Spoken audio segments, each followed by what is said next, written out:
viene siendo obviamente este, la economía, lo que es la teoría económica o economía positiva. La teoría económica es el estudio o análisis de los fenómenos económicos para descubrir las causas que los provocan, sus consecuencias, su explicación, deduciendo leyes o normas que rijan su mecanismo, así como la predicción de lo que va a ocurrir en determinadas circunstancias. Vamos a ver, la teoría económica, que es nuestra materia, tiene por objeto realizar el estudio de los fenómenos, de los hechos económicos que se presentan, hacer un análisis de los mismos, ejemplo, inflación, devaluación, ejemplo, costos, oferta, demanda, para poder descubrir cuáles son las causas que lo provocan, a su vez determinar cuáles son sus consecuencias, encontrar una explicación a las mismas y poder deducir leyes o normas que rijan su mecanismo, así como la predicción de lo que va a ocurrir en determinadas circunstancias. Insisto, tú y yo que estamos analizando el tipo de cambio y que hemos ido y viendo su evolución, sin ser economistas y sin ser brujos, pues vamos visualizando que por más que nos diga que México va a la crisis, que veo mal, pues entendemos que ahí se mantiene. Solo cuando veamos que el tipo de cambio sube de 18 a 25 a 30, pues entonces ahí veremos problemas. Y en un momento determinado es así como se maneja lo que viene siendo la economía. La economía, como puedes ver, tiene varios enfoques o varias aristas de cómo lo podemos ver y cómo lo podemos estudiar. Aparte de la teoría económica o economía positiva, está la estructura económica o economía descriptiva. La estructura económica o economía descriptiva es la que estudia la realidad económica actual, tal cual es, tal como se presenta dentro de un país, en una región o en el mundo entero, en un punto de vista real, material, objetivo e institucional. Es decir, sin ponerle flores, sin poder decir que vamos bien, sino en su cruda realidad. La estructura económica tiene por objeto eso, estudiar la economía, los problemas tal como son, tal como se presentan, tal como se están dando, sin matices, sin embellecimientos, para poder entender mejor la problemática y ver cómo se está dando la economía en un país, cómo se está dando la economía en una región, no sé, en América del Norte, en América Central, en Haití, cómo se está dando inclusive a nivel mundial, para poder entender, por tanto, la problemática y darle un sentido real, un sentido objetivo, un sentido material a los fenómenos, a los hechos económicos, sin matices, sin embellecerla, sin mentir, sino tal como es, tal como se presenta. De eso se encarga la estructura económica, o también llamada economía descriptiva. Otra rama más que también estudia a lo que viene siendo la economía, a lo que viene siendo todo esto, sin dudas lo constituye la historia económica. La historia económica es la que estudia la evolución, el desarrollo de la economía a través del tiempo. Sabemos que la economía no es un fenómeno o un hecho actual vigente. Sabemos que la economía, como muchos fenómenos o problemas que actualmente se presentan, han existido y existirán en todos los tiempos. Y que a través del tiempo el concepto o la concepción que se tenía va cambiando, va modificándose. La prueba lo tuvimos cuando definimos lo que es economía.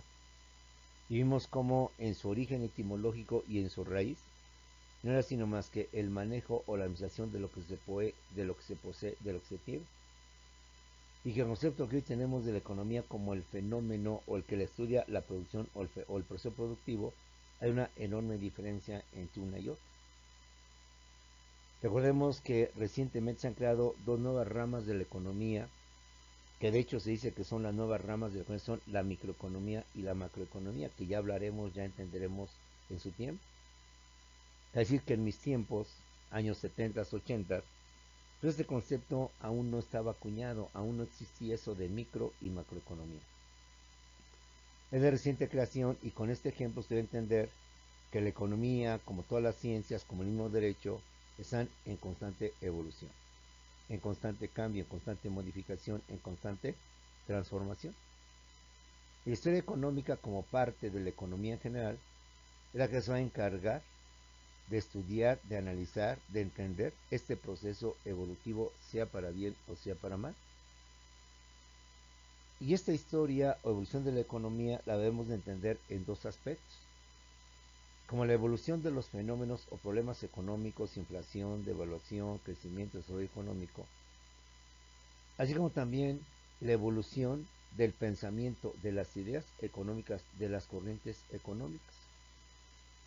Y en filosofía, usted y yo hemos visto que en filosofía hay diversos puntos de vista, diversos enfoques sobre algunos temas. Bueno, también en derecho, en filosofía del derecho, vimos que hay diversos enfoques, diversos puntos de vista sobre el derecho. Ejemplo, el justnaturalismo contra el juspositivismo.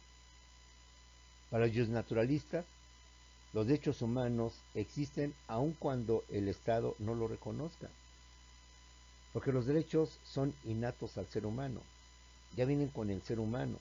El Estado no tiene por qué reconocerlos, no tiene por qué consagrarlos, simplemente son derechos que el Estado debe de aceptar, porque si los animales, siendo animales, son libres y no se necesita crear una ley para reconocer y decir que los animales son libres, con cuánta mayor razón el ser humano es libre. Y ese derecho innato, inherente, adherido a la naturaleza humana, es un derecho que no está sujeto ni está condicionado a que el Estado lo reconozca. Es un derecho que por sí mismo se da y que el Estado solo lo que tiene que hacer es reconocerlo, aceptarlo, le guste o no le guste. Pues si los animales siendo libres son libres, con cuánta mayor razón el hombre. En cambio, el juspositivista es lo contrario. Dice que los derechos solo serán derechos hasta en tanto el Estado los reconozca. Hasta en tanto el Estado los consagre, los establezca en una ley, en una carta magna, en una constitución. Mientras el Estado no los reconozca, no los consagre, pues por tanto los seres humanos no tendrán ni libertad, ni justicia, ni nada de lo que el Estado reconozca.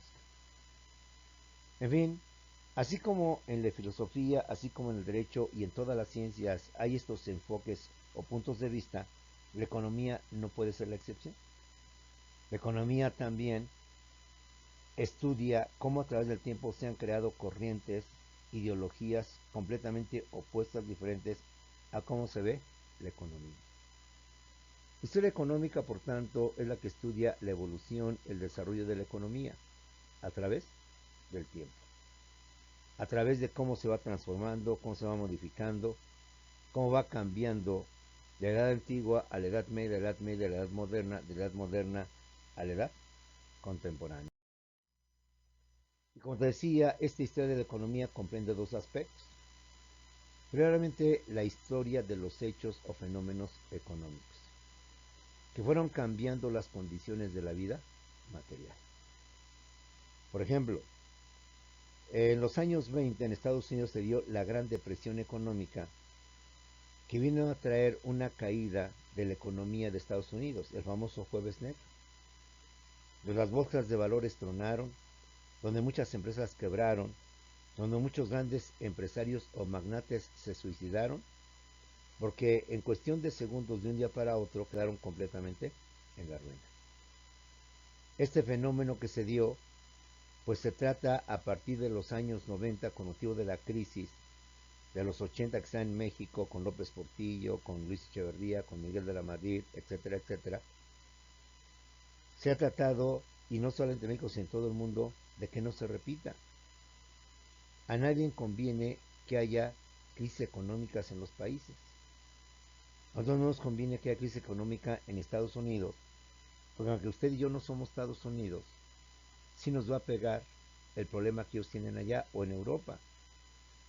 A él le conviene que haya crisis o problemas en alguna parte del mundo, máxime cuando hablamos de potencias como China, como Rusia, como Estados Unidos, como la Unión Europea, donde aunque ellos resienten el problema, sus consecuencias o sus repercusiones llegan y se establecen en todo el mundo.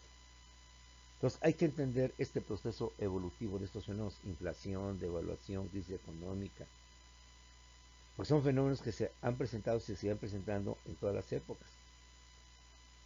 En los años 80, con Miguel de la Madrid Hurtado, pasó una cosa similar a la crisis económica financiera de Estados Unidos de los años 20, 1927. La bolsa de valores en nuestro país también llegó y cayó estrepitosamente.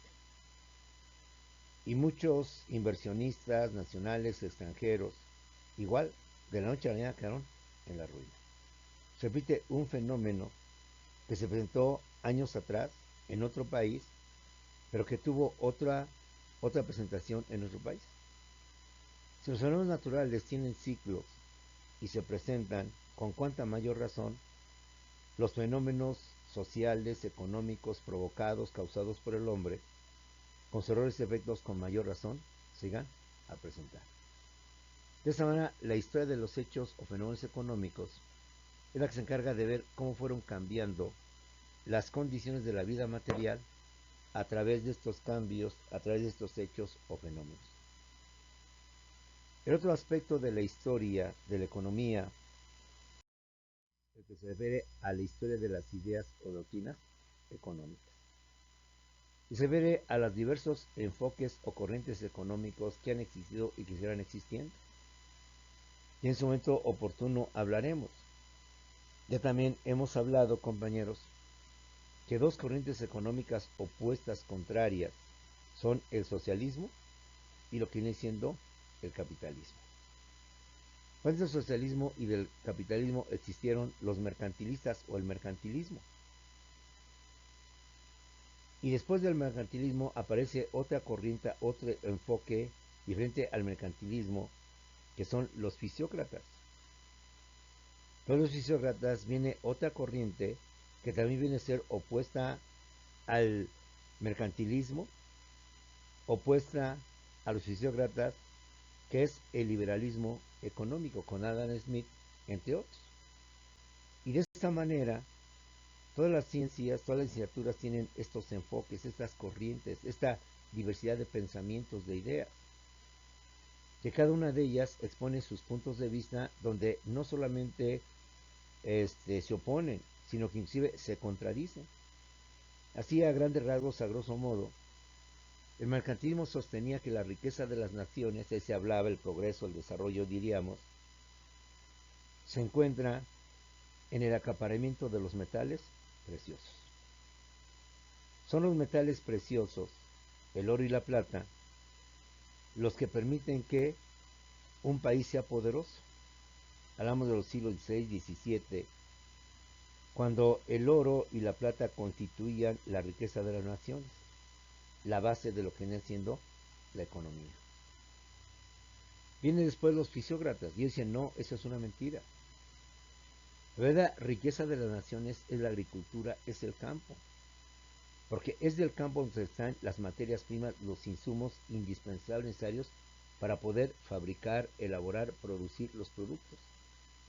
Si no hay campo, si no hay agricultura, pues menos va a haber economía. Toda fuente de la crisis de las naciones no es el oro, los metales preciosos, mucho menos el comercio, como tenían los mercantilistas, sino que es la tierra, la agricultura, el campo, que realmente va a dar enriquecimiento o a dar fortaleza a los países. Pero después, compañeros, nos viene el liberalismo económico.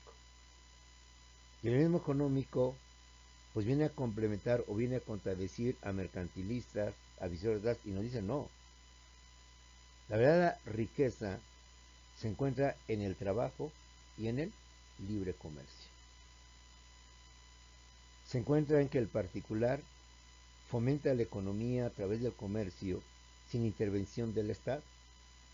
La famosa frase laissez-faire y laissez-passer, dejar hacer, dejar pasar. Entonces, como puedes ver, aquí tenemos tres visiones diferentes de cómo la economía o cómo la riqueza, el progreso, el desarrollo de un país depende de los metales preciosos, de la agricultura, del libre comercio, del trabajo. Y así como lo vemos en derecho, en filosofía, economía, no es la excepción. También tiene sus corrientes, sus diversas formas de pensamiento de cómo ver y cómo manejar este tipo de situaciones. Por si fuera poco, Pues tenemos el conflicto entre capitalismo y socialismo, que también en una materia lo mencionamos, lo comentamos, donde el capitalismo, que es el régimen económico que predomina actualmente en el mundo, que se ha mantenido, su principal postulado es que la economía debe ser manejada por los particulares. En iniciativa privada, los empresarios quienes deben de manejar la economía, donde el Estado no debe de intervenir. El Estado no tiene que ser empresario, no es función del Estado ser empresario y manejar empresas. El Estado está para salvaguardar el orden, la paz, la tranquilidad, la seguridad de sus habitantes, pero no para fabricar, para producir o para manejar la economía. Eso es algo propio de lo que viene siendo los particulares. Por tanto, el Estado no tiene que manejar la economía. Principal o principio principal del capitalismo. En cambio, el socialismo te dice lo contrario, no. Es el Estado el que debe manejar la economía. Es el Estado el que debe de manejar la producción, el que debe fijar los precios, que debe de indicar qué es lo que se puede decir, la famosa economía planificada. Los particulares lo único que buscan es el lucro y el enriquecimiento y la explotación del obrero. Y a costas del obrero, de su trabajo, de explotación, de la plusvalía, es como el burgués o el capital se hincha de dinero y se convierte en un explotador, en un poderoso. Acabamos con ese régimen, establecemos un régimen socialista, un régimen comunista, donde el Estado maneje la producción, maneje la economía, intervenga en los procesos productivos, sea que planifique lo que se debe, cuánto se debe de producir, para que de esa manera todos por igual, comunismo, comunidad, reciban mismas cantidades, reciban mismo de todo a todo. Entonces, como puedes ver, la economía también tiene sus roces, sus choques, sus enfoques, sus puntos de vista que no siempre van a coincidir o van a estar de acuerdo pues con lo que vienen diciendo las diversas corrientes. Y esto, cuando vemos en filosofía, cuando vemos en otras materias, pues es normal.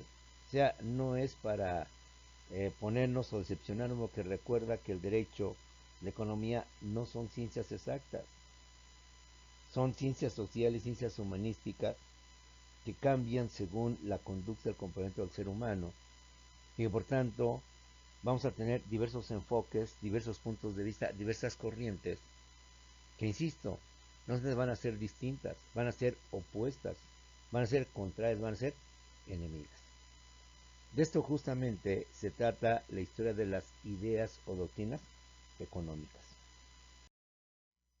Tenemos también la política económica, que se conoce también como la economía normativa o la economía aplicada. ¿Qué es la política económica? El conjunto de normas, de programas e instituciones creadas y aplicadas para lograr determinadas finalidades, según el gobierno en turno y su ideología. Recuerden que los gobiernos tienen lo que se conoce como las famosas políticas públicas. Entre las políticas públicas tiene la política económica, donde el gobierno en turno traza cuál es el programa, cuáles son los fines, los objetivos, los planes, las instituciones, las normas bajo las cuales habrán de regir y habrán de llevar a cabo la economía cuando esté en su gobierno. El gobierno o los gobiernos, antes de tomar el poder, establecen ese programa, esos planes de cómo manejar la economía, las decisiones que habrán de manejar o que habrán de crear y las leyes que habrán de crear o de manejar para que puedan cumplirse esas políticas económicas, esas políticas públicas. Programas en materia educativa, programas en materia financiera, en materia de crédito, en materia de inversión. Programas, pues, para los cuales el gobierno planea, establece, con el fin de cumplir ciertos objetivos y con el fin, obviamente, en cuestión de economía, pues de lograr un crecimiento, un desarrollo económico. Un ejemplo lo tenemos actualmente en el gobierno de López Obrador. Él dice o dijo o sigue diciendo que para impulsar la economía en nuestro país, el crecimiento y desarrollo económico que implica nuevos empleos, que implica potencializar los estados del sur sureste, que son los estados marginados, Que si comparamos los estados del norte con los estados del sur, los estados del norte son los estados ricos. Ahí está la industria, ahí está lo pesado en nuestro país. En cambio, en el sur sureste, por naturaleza están los estados de la República más pobres. Ahí está, sin ofender, Oaxaca, ahí está Chiapas, y ahí se encuentra lo que viene siendo Oaxaca, Chiapas y Guerrero, como los estados más pobres, los estados más atrasados de nuestro país. Entonces López Obrador ha creado la política económica de impulsar esa parte del país, esa zona sur-sureste, a través del Tren Maya, a través del famoso tren del Istmo, que habrá de cruzar y unir el Atlántico con el Pacífico. Una especie de canal de Panamá, pero no por agua, sino por tierra, no por barco, sino por ferrocarril. Y de esta manera impulsar el desarrollo, el progreso de esto. Si a eso le agregamos la construcción de la refinería de Dos Bocas, que ha traído trabajo, directos como indirectos, personas que ahora tienen un medio, una forma de trabajar, etcétera. Entonces, esos son las políticas públicas, esos son la política económica. ¿Cómo voy a potenciar la economía del país? ¿Cómo voy a lograr progreso, desarrollo? Pues haciendo inversiones, haciendo grandes obras, grandes construcciones, que a la postre impulsen, potencialicen esas zonas regionales, para que sus habitantes puedan estar al mismo tiempo, al mismo nivel que los estados del norte, donde allá la industria ha logrado tener un gran desarrollo y que ahora la parte sur-sureste, que es la parte más pobre porque pues, la gente está dedicando al campo, puedan potencializar lo que viene siendo sus recursos y puedan, por tanto, no solamente impulsar su zona, sino impulsar todo el país. Al menos a eso le aspira López Obrador y ese es su programa o su política económica. Crear obras monumentales que además tengan la idea de que terminen antes de su mandato. ¿Por qué? Todos los presidentes hacen mega obras, hospitales y demás, pero las dejan inconclusas. Un ejemplo, ahí lo tenemos con el famoso el tren que iba a venir desde Toluca, el tren suburbano de Toluca a la Ciudad de México. No se terminó y apenas se va a terminar en este sexenio. Es decir, Obrador heredó una obra pública con el fin de potencializar y unir a Toluca con la Ciudad de México en cuestión de minutos, ahorrando mucho tiempo, dado que pues, mucha gente viene para acá y muchos de aquí también van para allá. También el aeropuerto Felipe Ángeles, ese tiene esa finalidad, considerar toda esta zona de lo que es Santa Lucía, lo que siendo Tizayuca, no, perdón, si es Tizayuca, del estado de Hidalgo y zonas aledañas. Todos los gobiernos tienen un programa de política económica, conocida también como economía normativa o economía aplicada, que es el conjunto de normas, programas e instituciones creadas y aplicadas para lograr determinadas finalidades, según el gobierno en turno y lo que viene siendo su ideología. Forma parte también de todo esto lo que es la econometría. La econometría es la parte de la economía que apoyándose en las matemáticas resuelve sus problemas, realizando proyecciones, llevando a cabo estadísticas, controles, manejando pues lo que viene siendo todo esto para poder entender y poder manejar mucho mejor lo que viene siendo la economía. La econometría, por tanto, es un arma estadística, vamos a decirlo así, es una estadística que nos permite cuantificar el desarrollo, el progreso, la producción, la extracción de bienes y servicios que requiere lo que viene siendo una población.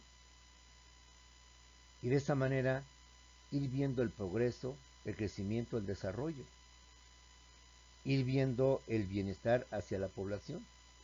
Pues en ese momento oportuno veremos que una cosa es el crecimiento económico y otra cosa muy diferente es el desarrollo económico. Que una cosa es impulsar la economía y otra cosa es decir, impulsar la producción, hacer que las empresas produzcan más, que la producción de este año sea superior a la del año pasado, por decir algo, un ejemplo nada más, ese ejemplo no es realidad. Si este año la industria automotriz o el año 2020 la industria automotriz fabricó en las plantas que tenemos en nuestro país 1000 carros o armó 1000 carros, para el año 2021 vamos a tener que superar esa meta, ese logro, y entonces tener que construir más de 1000 carros, 1500, 2000 carros. Medir, por tanto, ese progreso, ese avance, pero eso es un crecimiento económico, que es el incremento de la producción. Pero para efectos prácticos no es suficiente el crecimiento económico, necesitamos también el desarrollo económico. ¿Y qué es el desarrollo económico? Pues justamente el bienestar a la sociedad, que eso se traduzca en lo que viene siendo progreso, mejoría, estabilidad económica, mejores sueldos, mejores salarios a la población. Que eso se traduzca en beneficio a la población, porque puede haber crecimiento económico, incremento de la producción, donde las empresas producen más que los años anteriores. Pero no necesariamente esto implica desarrollo económico. Para que haya desarrollo económico se requiere que toda la población se vea beneficiada por este incremento productivo, a través de mejores salarios, mejores condiciones de trabajo, mejores sueldos, mejores prestaciones, mejores cosas que le permitan, por tanto, tener ese acceso a lo que viene siendo la economía. En fin, como podemos ver, la economía, como todas las ciencias, tiene varias áreas, varias ramas propias, en donde cada una día, siendo tan complejo la economía, pues se encarga de estudiar, de razonar algunos aspectos de la misma a través de una política económica, a través de una estructura económica, a través de una teoría económica, complementarse con una econometría y demás tipos de aspectos para globalizar y entender mejor lo que es el proceso productivo o lo que viene siendo el objeto de la economía. La economía y el derecho. El abogado y el derecho no pueden ser ajenos a la economía, pues muchas de las leyes se nutren o nacen justamente de la economía, lo que son las famosas fuentes reales o las fuentes materiales, no se nos olvide. ¿Cómo nace el derecho? El derecho nace con motivo de los problemas, de los fenómenos que se presentan dentro de la sociedad. Y para poder resolver ese problema o ese fenómeno, entonces hay que crear leyes o instituciones para poder solventar ese problema. Un aspecto que luego te he mencionado es cómo nace la Ley Federal de Protección al Consumidor, que es de contenido altamente económico vinculado a la economía. Nace con los años 70 en el régimen de Luis Echeverría Álvarez. Se presenta este problema como sigue presentando. Que asuntos pequeños de mínima cuantía, como era el reclamo ante un centro comercial de que me había dado un televisor que no era el que yo había pedido, me había entregado un comedor que yo no había pedido, sino que era muy diferente. Ejemplo, yo había pedido un comedor rectangular para 6 personas, y cuando me surten el pedido resulta que es un comedor para 4 personas y es cuadrado. Entonces, pongámosles términos actuales. Para yo reclamar y exigir al centro comercial, bien sea la devolución de mi dinero o la entrega tal del pedido tal como yo lo hice, o sea, en aquel tiempo que no había Profeco, había entonces que presentar ante el juzgado, ante los juzgados civiles, una demanda. Dada la cuantía, muchas veces me salía más caro, como dice el dicho, más caro el caldo que las albóndigas.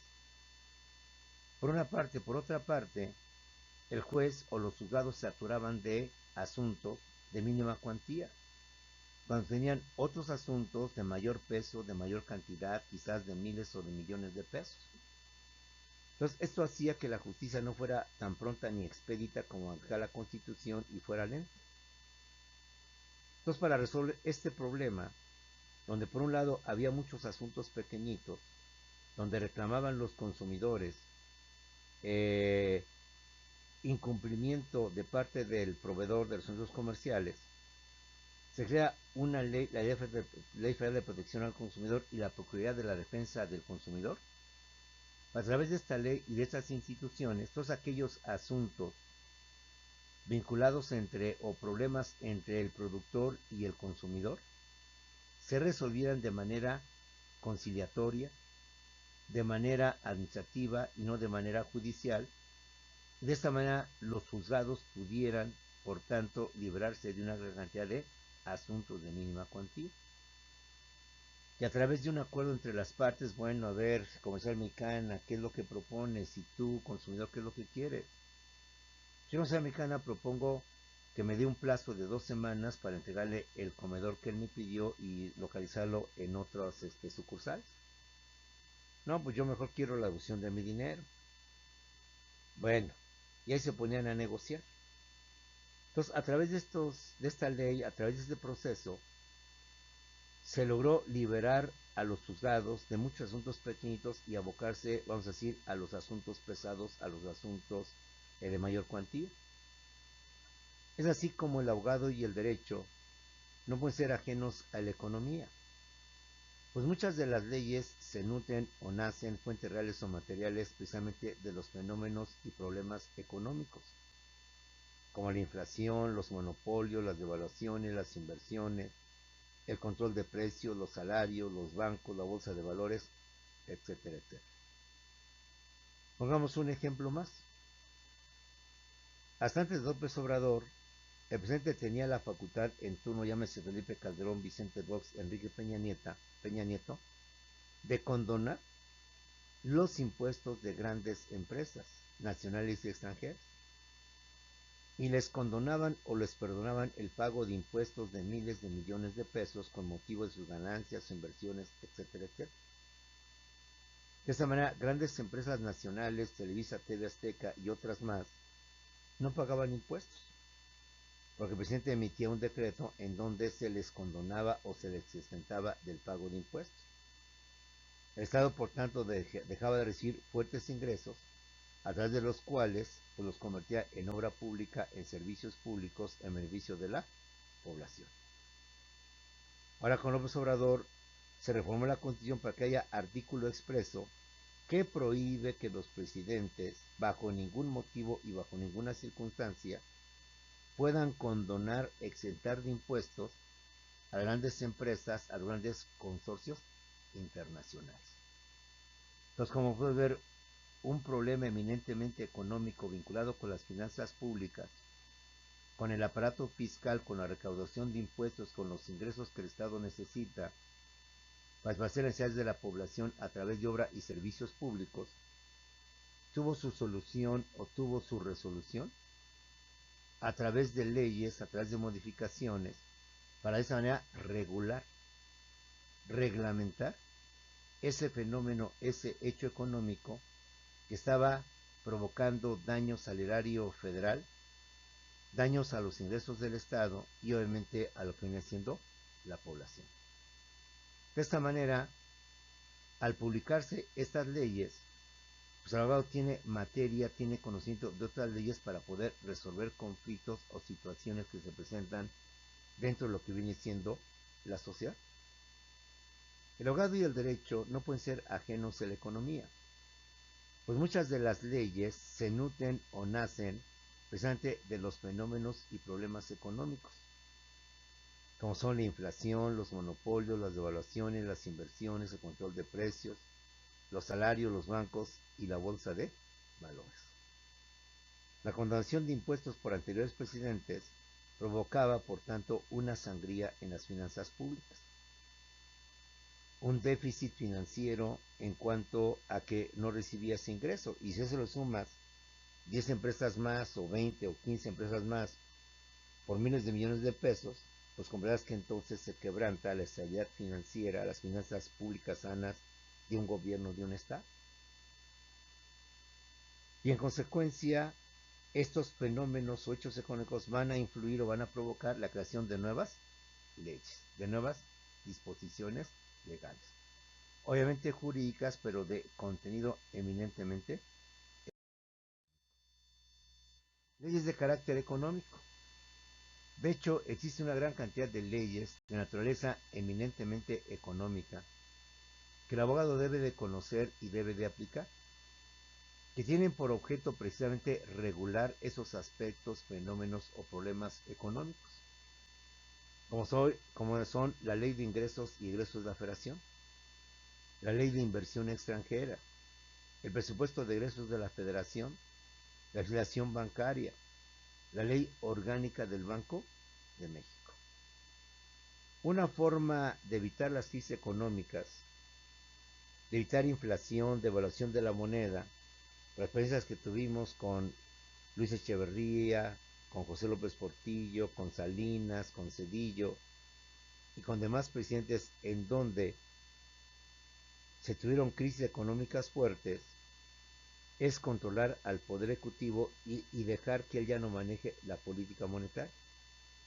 O que al menos quien se encargue de emitir el dinero sea una institución autónoma, descentralizada del Poder Ejecutivo e independiente del Poder Ejecutivo.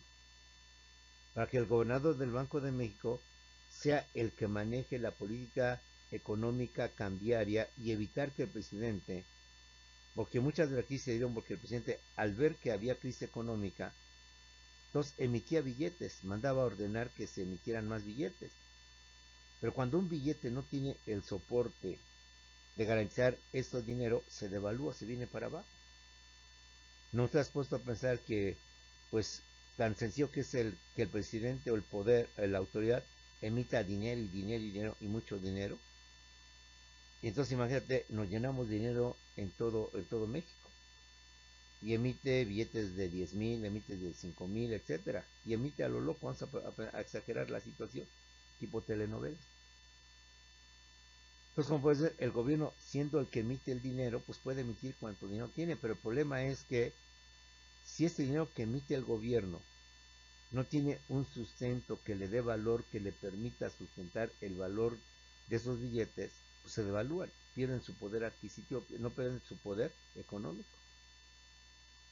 Y en consecuencia se viene un problema inflacionario, devaluatorio más grave o más complejo que otro tipo de problema.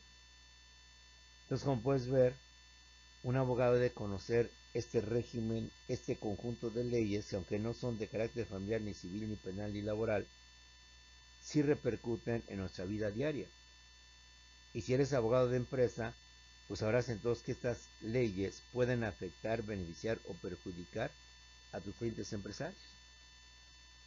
Porque no necesariamente pues, estamos obligados a ser abogados de personas, podemos ser abogados empresariales, abogados de instituciones.